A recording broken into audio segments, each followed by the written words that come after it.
Τζανέ, να σε ρωτήσω κάτι. Τι έχεις να πεις για το beef Μικρούτσικος light? Γάμο το μικρούτσικο, μόνο light ρε, μόνο παρά μου. Λοιπόν, αυτό εδώ είναι το οριστικό.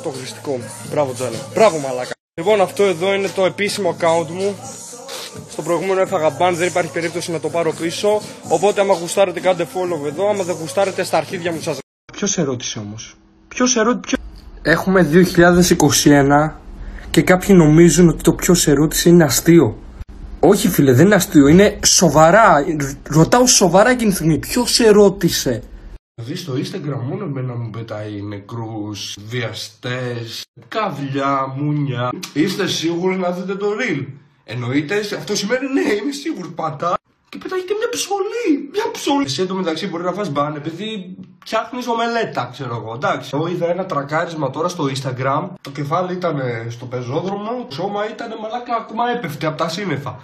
Μαλάκα, εντάξει, τι γίνεται, μαλάκα.